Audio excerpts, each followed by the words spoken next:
अभी आप सुन रहे हैं डीजी फिल्म्स मैथिली की प्रस्तुति।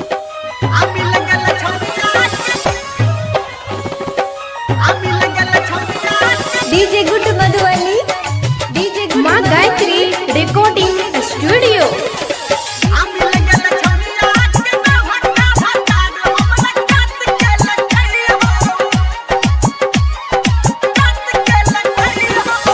छेले कुमार खूब ओढ़नी उघार हमर साथ ले लकइयो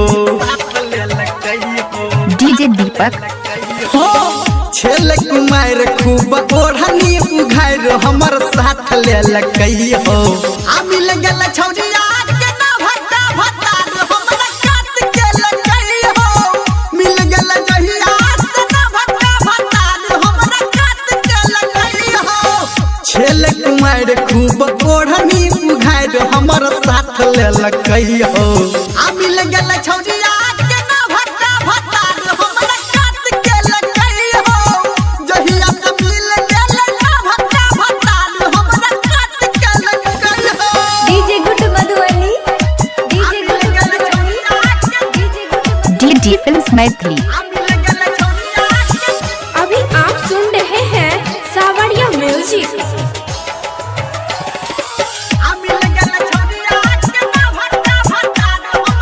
presented by DG films Maithili. माहिर के कोनखी ऊ हमारा पटेला कहे प्रेम के झालू में हमरा फंसल के प्रेम के झालू में हमरा फंसल के माहिर के कोनखी ऊ हमारा पटेला कहे प्रेम के झालू में हमरा फंसल के केल के उघात हमर छोड़ के साथ दोसर हाथ भेल कहियो केल के उघात हमर छोड़ के साथ दोसर हाथ भेल कहियो आ मिल गेल छौरिया के ना भट्टा भट्टा हमरा काट के लकइयो जहिया से मिल गेल ना भट्टा भट्टा हमरा काट के लकइयो डीजे गुड मधुबनी, डीजे दीपक।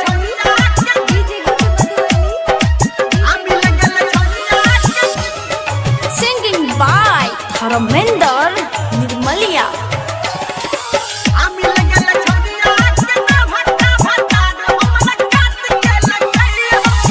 हमरे दलहाला गाबै ठोरा ललिया गावी के सुनावे धर्मेंद्र निर्मलिया गावी के सुनावे धर्मेंद्र निर्मलिया हमरे दलहाला गाबै ठोरा ललिया गावी के सुनावे धर्मेंद्र निर्मलिया टूट गेल दिल भेलै रूपम के फील तैयो साथ ले लकइयो टूट गेल दिल भेलै रूपम के फील तैयो बात के लकइयो आ मिल गेल छौरिया